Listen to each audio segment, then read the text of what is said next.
All right, let's go ahead and call the meeting to order, and if everybody take just a minute, and either silence or put your cell phone on vibrate, please. Call the meeting to order. Next item, receive the minutes. Everybody have a chance to look over the packet. We have a motion. So moved. Got a motion and a second. If there's no discussion, cast your votes. Thank you. Continuances by staff. Kathy? We have one item continued today. It's item number 9, case number 13883 is requesting a continuance to September 4th. Okay. Is there anybody here on that one? I'd move to continue agenda item number 9 to September 4th. Second. A motion and a second. If there's no other discussion, cast your votes. All right, number 9 is continued. Any other requests for continuance from applicants or from anybody here? Okay. No consent docket. Kathy, you want to call first, please? Item number 1, case number 13914, application for special exception of Jack Lassiter to allow the continued use of a mobile home to serve as a temporary second dwelling to relieve a medical hardship located at 8504 South Triple X Road. Okay, Mr. Lassiter, come on up, please. Wanted to renew my permit on my healthcare cottage. I have 6 acres over there in Choctaw.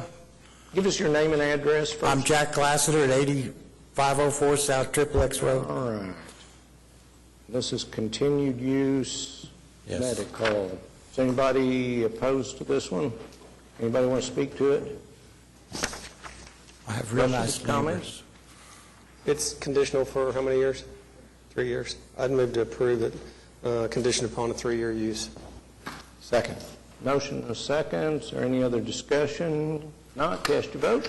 I already paid all my things, I think. Good deal. Thank you. You're approved. I can go? Yes. Well, you can stay if you want to watch. Item number 2, case number 13911, request of Derek Carter for a variance to the minimum aisle width and minimum driveway radius requirements located at 2215 Northwest 39th Street. Hello, I'm Derek Carter with Metro First Realty, the property manager for 2211 Northwest 39th Street.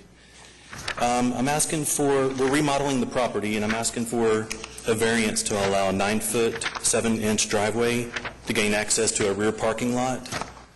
I've got a picture of the building. It's a nice, the exterior is remodeled, 1950s era building that we don't really want to tear down completely because of someday could have some historic value to it because of the style of it. Do you mind if I take a look at that, please? And, yeah. Thank you.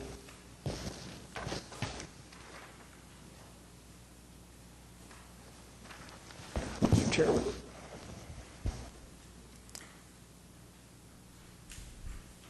I feel this is a needed variance, so we can continue the plans for renovation. With the help of an architectural firm, we have exhausted all other plans and ideas for a solution. We are turning an old dilapidated building into a nice retail and/or office space that will be leased at affordable rates. We will market the space to companies or community centers that need a great location near May, Penn, and I-44. It is also on the bus line, so there's a lot of walking traffic around the area. So this back parking lot that we'll have access to will be a gated, fenced parking lot that will be basically for employees of the employees that are leasing the property. Currently the parking is limited due to the era of the building. Parking is in front of the building, the old-fashioned pull-in style, and to create more parking, we are demolishing a rear building, an old warehouse in the back. This is the marked in red. It's going to be demolished, and then the green is what shows our 9 to 7-inch strip of land that we're going to pave. Are 5 parking spots and 1 handicap parking spot on 39th Street going to be adequate for your tenants? There's a handicap spot, and then what was the other question you asked There are about? 5 parking spaces. You said the employees will park in the back. It'll be front and back depending on who leases it. It's a walking area close to the bus line, so and it'll just be up to us to lease it to the right person. They might not need 40 parking spots, but there's going to be about 18 spots in the back, and we're going to put up mirrors and the proper signage to gain access to this parking lot back there. There are 2 things that concern me about the application. One is the staff's comments that they question whether there's sufficient space for this, and the second is the letter that came from a Marcy James objecting to it. Have you had an opportunity to talk with staff or with Ms. James and show them some type of survey that will prove that you're not encroaching on their land? I've got an engineer. I've talked to Marcy last week, or the last time we had this meeting, and their dispute is that there's only not 9 feet 7 inches. And our architect firm, we do have a certified, not certified, but a letter from them on their letterhead that shows that it is 9 feet 7 inches to the property stake, to the pin survey. So we do have, Howard and Associates Engineering Firm is stating that there is enough, there is 9 feet 7 inches there. Their plans that they're going to finish with us and submit to the city is showing that there is 9 feet 7 inches. JJ, this doesn't represent a formal survey, does it, in your opinion?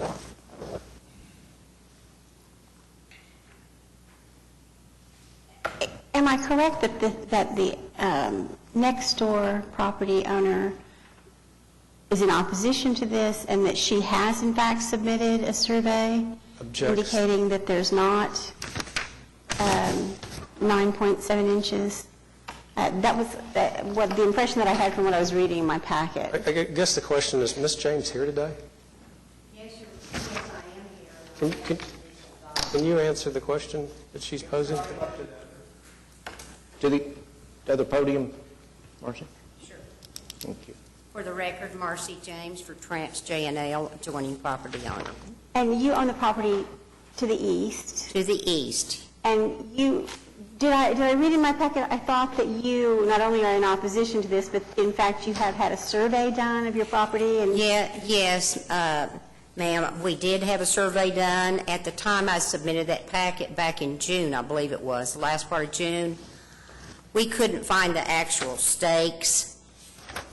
We knew about where it was, so we presented we're going to present our packet. It was continued to today. Since that time, I've had the surveyor who did the original pin survey come back out, and he actually located the pins, and we did some measurements again, and I have additional packets for y'all. I mean, it's not that much, but it has some pictures in there and how it was measured. Oh, okay. And yes, I'd be glad to... I didn't see the survey. It's in your packet, behind the case map. It's a E.D. Hill survey. Okay.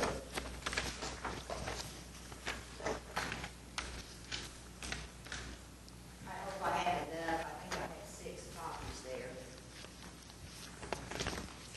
Thank you. I guess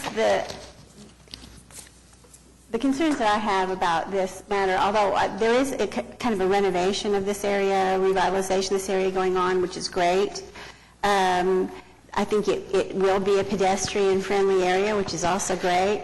I think parking is without question at a premium over there, and that it would be wonderful for this gentleman to be able to access the parking behind his property if in fact he could access it. But if he doesn't own enough property to pave a drive of sufficient width to allow that access, he just doesn't. And I can't see that it would be appropriate for us to approve it and then sort of tell them to go settle it between themselves in court. That just doesn't seem like an ideal situation. In the past, we have suggested to adjoining landowners to sit down and try to talk about this. In this case, maybe you get a surveyor out there together and meet with them and see if there is enough space. And what we have done in the past is continued the hearing to give you time to do that and come back with some definitive evidence from a surveyor as to whether it can or cannot be done. And if I can't tell you what to do, I don't represent you, but if you would like to move for a continuance, that's something the board might entertain. The survey's been done. Yes. The Penn survey's been done, and it shows 9 feet 7 inches from our brick wall to the Penn survey. And so the engineering firm has documented that in that letter.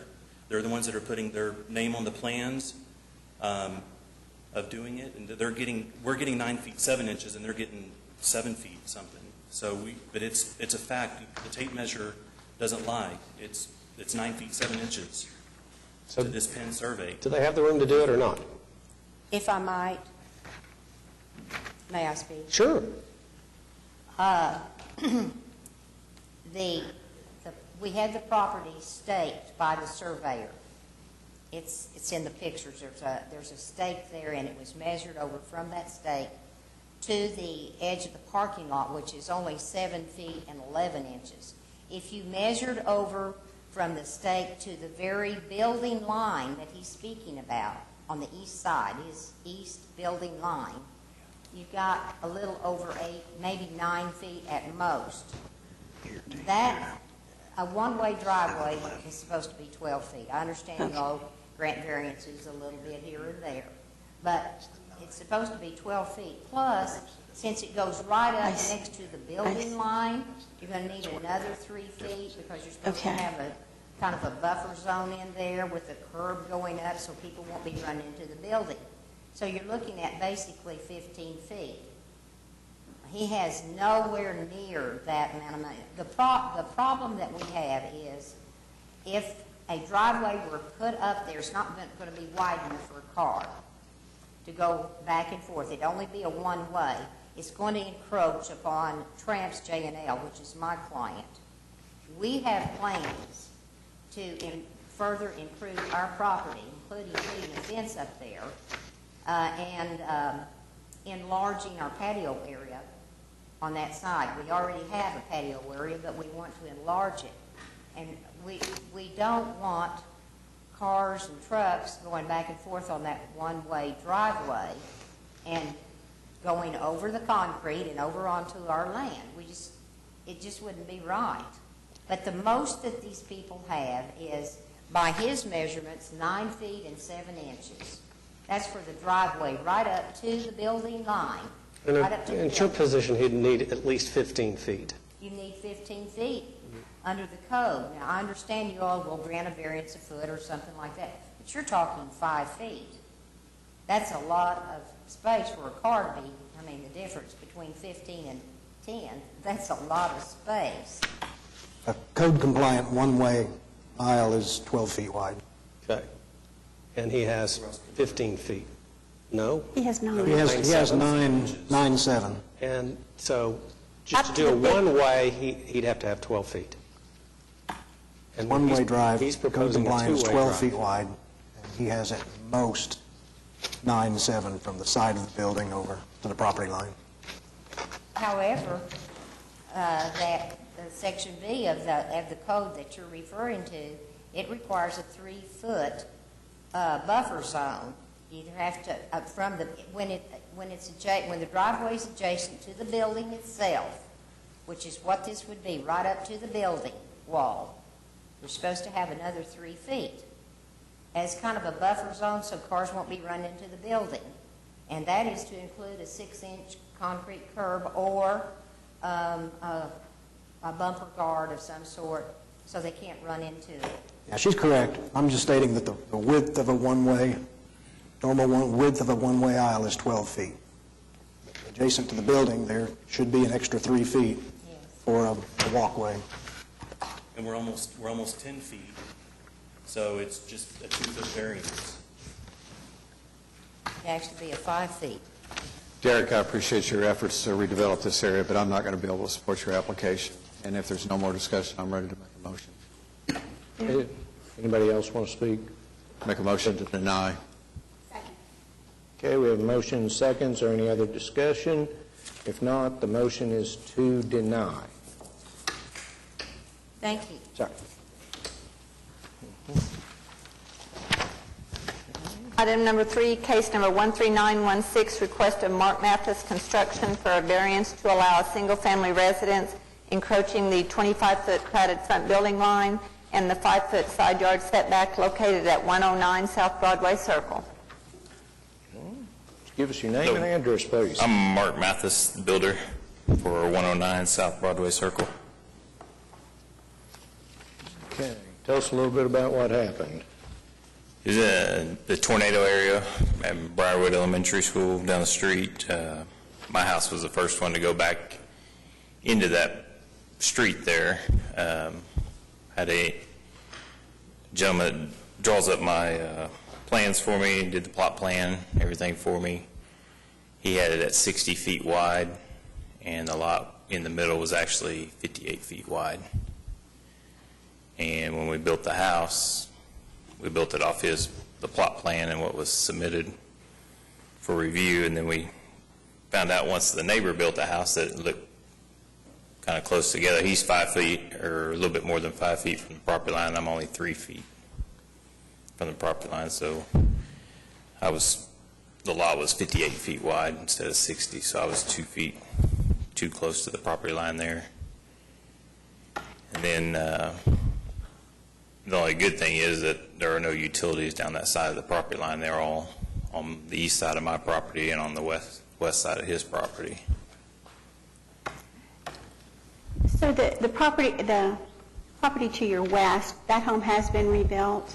It's currently being built right now. And is there anybody here in opposition to this today? This case kind of took a little double take, but given the curve of the cul-de-sac, I think that does kind of make a difference here in terms of the uniqueness of the situation that you find yourself in, and the fact that your house will not, in fact, be next to the house next door to Right. it, because it's set back further due to the curve of the cul-de-sac. Right. And it doesn't look, I mean, if you drive down the street, it doesn't look like it's off kilter or anything like that. It's just, if you had a string going down it, you just see you're a little too close to it. And the other good thing is his driveway is on his west side, my driveway is on my east side, so there's a big front yard because they're all together. So we don't have driveways next to that property line either. If there's not somebody else who has comments to offer and nobody that wants to speak, I would move for approval. Second. Okay, we've got a motion and a second. If there's no other discussion, cast your votes. You're good. Okay, thank you.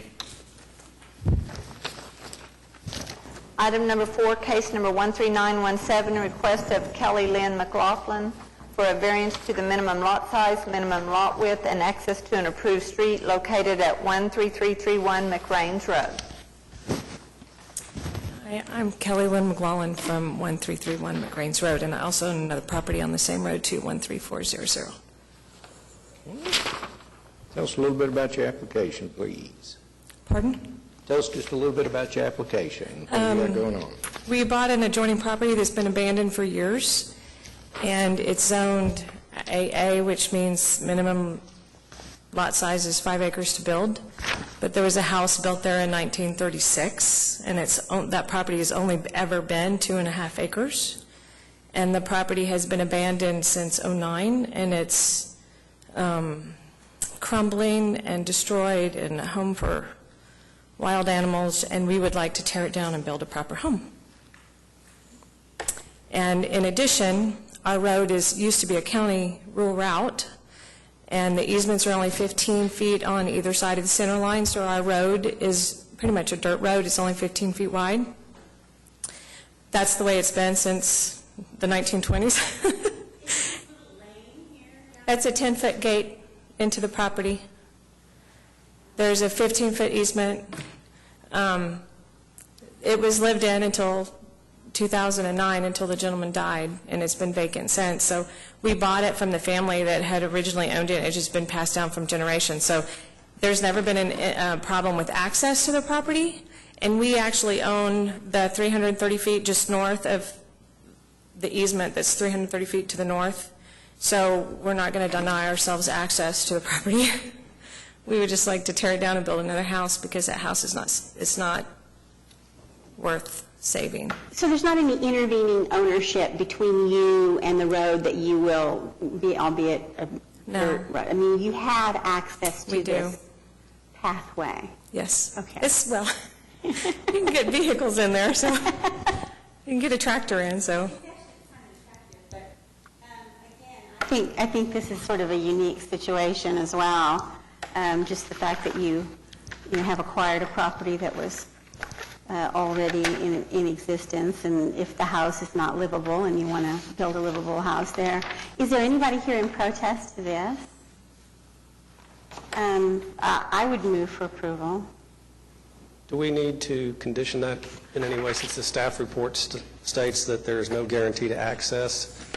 Or is that Since fine they as is? own the property that would give them whatever access they need, I don't see that as an issue. I think I'd second it. Okay, we've got a motion and a second. There's no other discussion. Cast your votes, please. You're approved. Thank you. Item number 5, case number 13919, request of Alco Corporation of Oklahoma for a variance to the hard surface paving requirement located at 901 South Portland Avenue.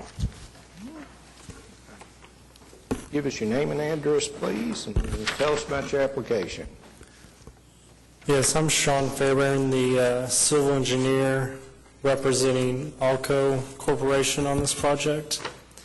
I have a little bit more detailed site plan that I can give to you all to explain a little bit more detailed. Thank you.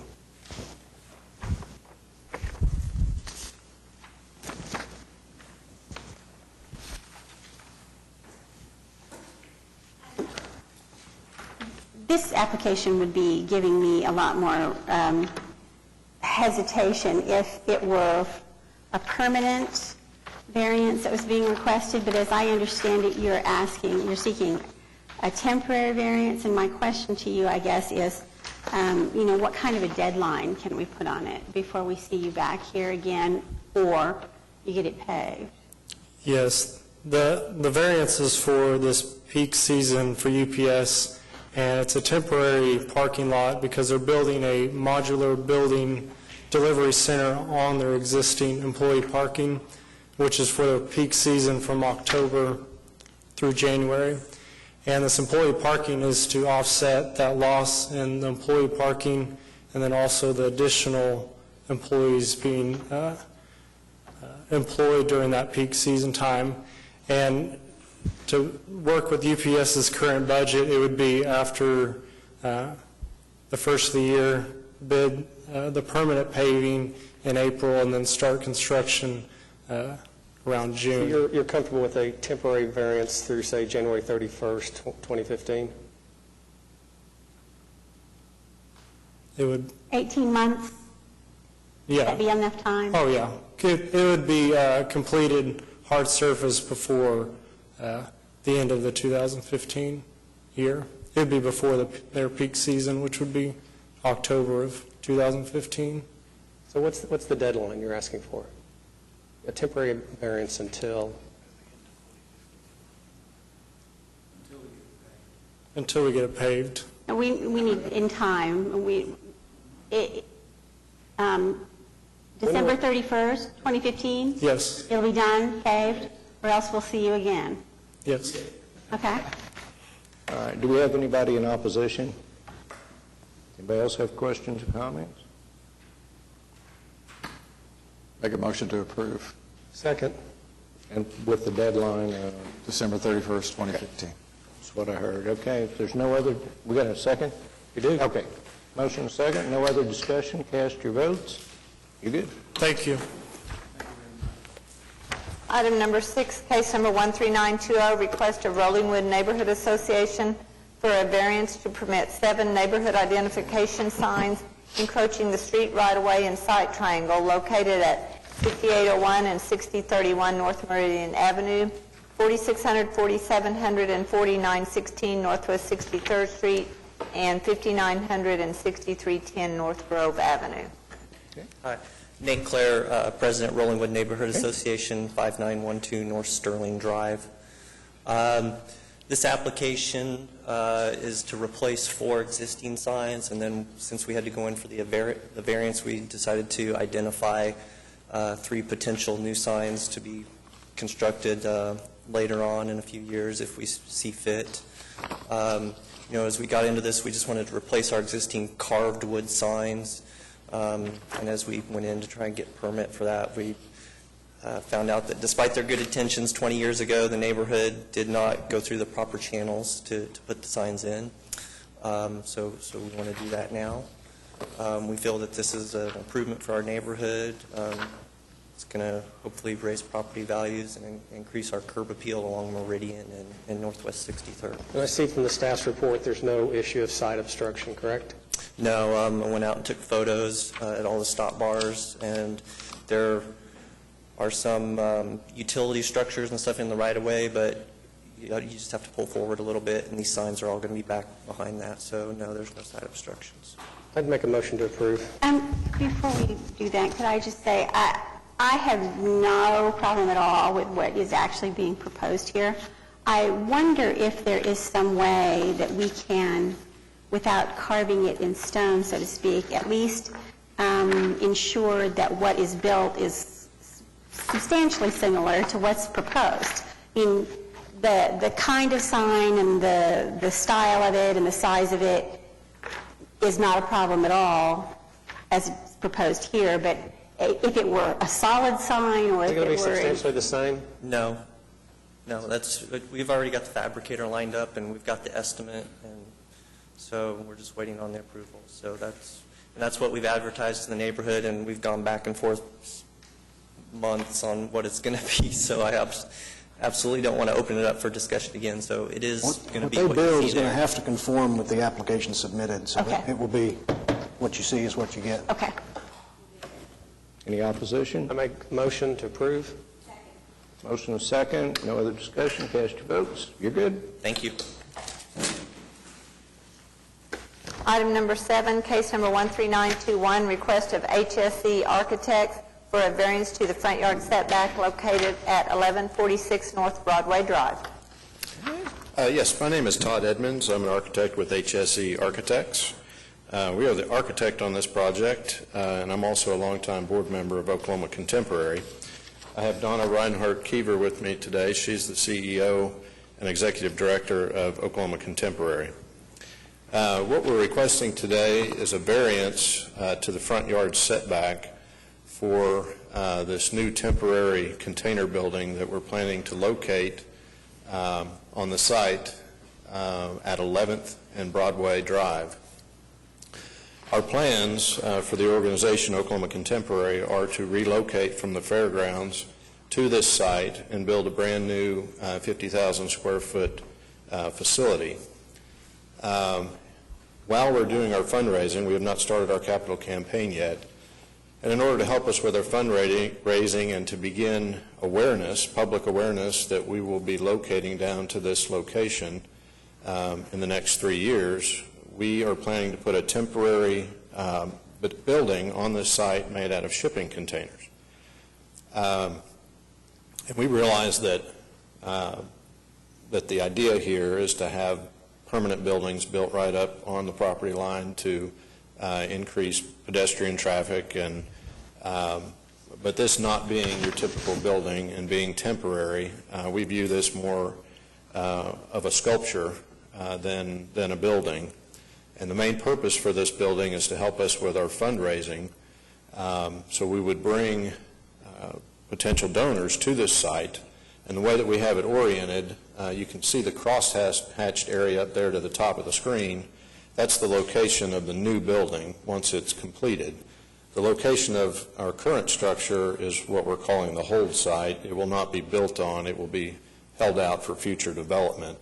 But we've oriented our temporary structure at a 45-degree angle so that it'll be oriented looking toward the site of the new building. And that way we can bring potential donors up to the top floor. It has a second-floor container up on top with a big window at the end so that they can look out. We can talk to them about potentially giving us money towards this building and be looking out at the site where the building would be built. And because of this orientation, we've pushed the building all the way, the corner, right up onto the property line. But because of that orientation, we do not meet the requirement of having 60% of the building face on the property line. We've exceeded, or we have less than 60% of the building face within the 10-foot setback. So we're asking for a variance to that setback requirement. And we've also agreed, with this being a temporary structure, that once the new building is completed in July, spring of 2017, we've asked that we could have until later that year, December of 2017, to have this completely removed and relocated to another satellite facility. So we do agree to remove the structure after the new building is completed. It's my understanding staff has no unfavorable considerations, and that on July 17th, the Downtown Design Review Committee approved this? Yes, sir, that's correct. Are you aware of anybody that's in opposition to this project? No, I am not. And you're sure December 31, 17 is enough time? Yes, I think so. I'm pretty sure. Our intent is to really have it removed before the new building opens for use. Okay. We plan to have new signage, and we just think this would interfere with the look of the new building. Is anybody here in opposition? I just have to ask, is it all the construction along May Avenue that's finally just the last straw for you at the fairgrounds? My daughter's been in camps with Oklahoma Contemporary all summer, and it's an adventure every day to find a way in. Oh, yeah. Well, and this has been coming for a long time. It has nothing to do with that construction, but it certainly doesn't help at this point. Did I understand there are 2 shipping containers on top of each other, one on top of the other? There are actually 4 total.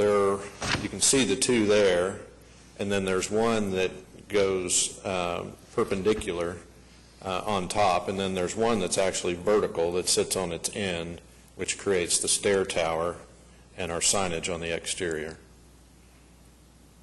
I have a rendering of it if you're interested. I would like to see it.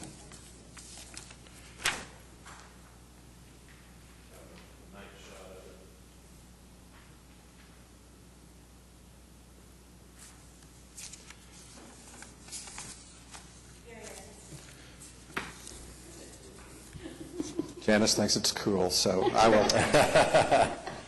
I'll make a motion to approve the application. Through December 31st, 2017? Correct. Okay. Motion, do I hear a second? Okay, motion second. Any other discussion? Cast your votes. You're approved. Thank you. Great. Thank you very much.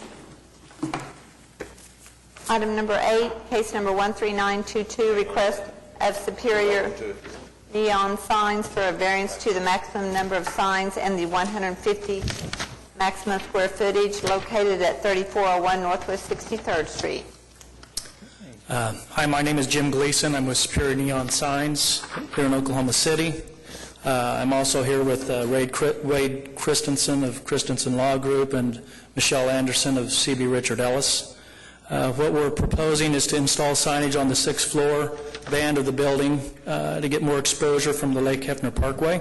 The new owners have repainted the building and want to have identification on the north, south, and west elevations. The new signs have been designed with a minimum letter height so that they can be safely read by motorists on the parkway, and also proportioned to look appropriate to the upper area of the building. We're requesting an increase in square footage from the present O2 general office zoning, visibility being paramount due to the height of the building and proximity to the parkway. We're requesting a variance to allow additional square footage for the minimum amount of signage on the top of the building. I want to address a couple things that I didn't address in the application.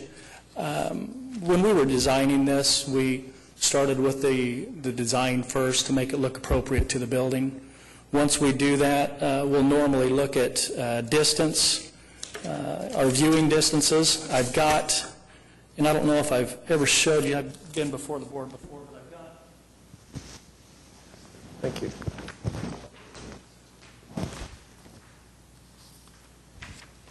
I wanted to show you a chart that we use. We use this on a lot of our downtown upper elevation stuff also. But what I do is I'll do a calculation off the county assessor. We'll do a footage from the building to where we feel the viewing distance is going to begin. And this one here at this building, our viewing distance, we figured about a 1,200 foot to begin to view the sign. And then once we use our the chart to the right, then we'll get kind of an idea of where that needs to end up being. Now, the chart on the right that we use, when we use the footages, the distances, this chart is figured on a black and white screen, super high contrast. What we've got on the building, we've got a medium gray with either a white letter, a blue letter, or black. Either way, we don't have a real super high contrast. So this is where we establish the letter height. At 1,200 foot viewing distance, we should be somewhere in the neighborhood of anywhere from 48 inches to 72 inches. Right now, we've got our sign set at Christensen at 48 inches tall and 36, CBRE at 72 inches and 60 inches. The CBRE, being on the west elevation, is going to have a very short time to read it. So we wanted that to be a little bit taller. The Christensen, with a long distance, it's got a long name. We just felt like this is the minimum height that we're going to need. Going back to the zoning, what was allowed we knew wouldn't be near sufficient, which I think the O2 is set up probably for, your more local traffic. This here signage, it's all going to be up on the upper elevation. It'd almost be a neck strain for the local traffic to see it. The light output, it's going to be very small. Just the letters themselves will light up. Some of the CBRE, we have it designed for a backlight. No background of a large square footage sign is going to light up. The property is zoned in O2. It's located on the Hefner Parkway. We're not necessarily trying to gain attention from anybody in the neighborhoods or anybody in the area but the Hefner Parkway. And that's what we intend with the new signage. There's a small multi-tenant ground sign that's going to take care of all the local traffic. Does anybody have any questions or comments? Well, I'll make my comments. I cannot support this application. This is not a McDonald's. People don't need to be driving down the street looking for it in order to get off the highway. The Hefner Parkway is an appearance corridor. This kind of signage is exactly what the sign ordinance is sort of designed to prohibit. I don't see any great hardship here. The building is what it is. The signage that's allowed is what it is. It's not zoned commercially and doesn't permit that kind of signage for a reason. So I can't support the application. Is there signage to the west on the other side of Hefner Parkway that's also? There may be, but I didn't vote for it. That's the question I was going to ask. JJ, I think the west side properties came before us, and I think we did grant some type of variance, if memory serves me well, because of a concern for safety and guidance. I don't know if it was to the degree that they're proposing in this application, but you may want to take a look at what was done on the west side and come back and see us, or we can proceed. Well, if we reduced the size of it, would that be? Well, what's proposed here is more than 10 times what's allowed, so it would have to be a pretty substantial reduction.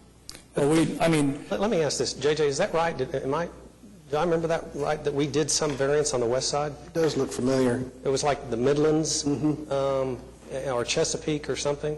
Northwest 58th, I thought. The IBC Bank building? Yeah. Chase. And I believe there was one up by Northwest Expressway just south of Baptist as well, on the east side. But just on the west of Hefner Parkway, aren't there two tall buildings there that we dealt with on a variance? Yeah. We can go back and look at a smaller letter height, but we've also got to consider, the distance, the travel of the traffic, the speed of the traffic. I know it sounds excessive when you look at an O2 zone, being so light compared to what we're asking for, but, the letters that we put downtown, we're 8 to 10 foot tall. We're quite a bit smaller than that. And I know that's not the comparison you're asking for, but we're just looking at, what can be read. Is there anybody in opposition? Anybody want to speak other than the applicant? Okay. Any other questions, comments from the board? But we would consider redesigning if that's what we need to do. Would you like to take a look at that and maybe check and see what we did with the variances on the other side of the road? And Sure. come back to the next meeting? I don't know how everybody's going to vote here, but that might be a good... Yeah, I can do a comparison, you bet, and look at what we've got on the other side of the road, and then we can come back, and if we need to redesign, should we redesign and resubmit, or just doing it like an addendum, and how does that work? You can just submit additional information Okay. based upon what we did in the past. Okay. And when's our next meeting? September 4th. Is that something that'll work for you guys? Okay, that'd be fine. All right. Sounds like we got a request for a continuance to 9/4. I think we do. I'll make that motion. Got a second? Motion and a second. Any other discussion? Cast your votes. Continue to 9/4. We'll see you then. Thank you.